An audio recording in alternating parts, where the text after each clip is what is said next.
Tindell from Knoxville, and I'm also in the finance business in the House. Not as lofty of a position as Senator Tindell, but still a good one, I guess.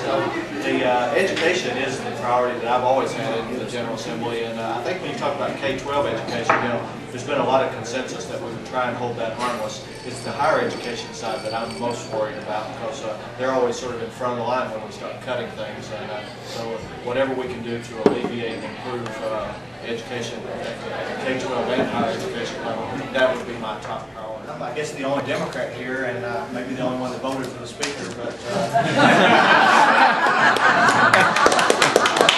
you didn't try to play, I think he'll grow into the job. I think that we don't need somebody to grow. I think that change can be good. I think that once the session gets up and running, we'll decide who gets what chair and who's holding the gavel.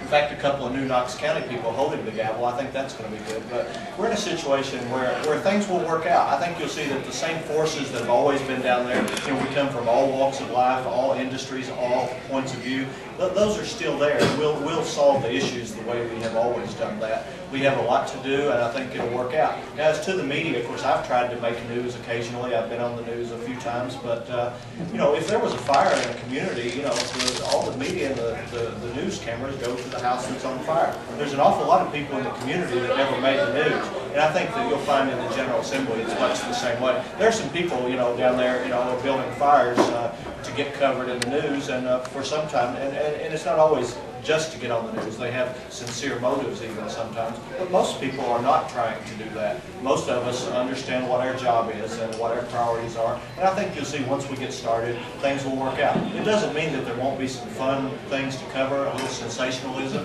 I think that it will be very good theater just because of all the change and the disruption and the closeness of the margins. So I think it'll be a fun time to come to Nashville as a reporter or an observer. But the fact is we'll do our job, and people will be surprised in hindsight and say, gosh, it worked out pretty good, didn't it? I believe that clearly the stimulus package is going to be the surprise.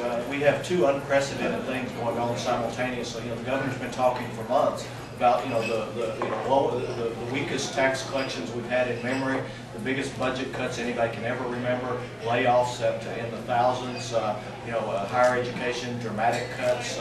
It's just bad, bad, bad, bad. And then all of a sudden we have this different approach, coming through Washington, where we're going to have an unprecedented stimulus package. I don't think ever in my lifetime anything to that degree has happened. And I think that people are going to be, to some extent, shocked at if what holds up is what's going through the Congress actually gets to the states.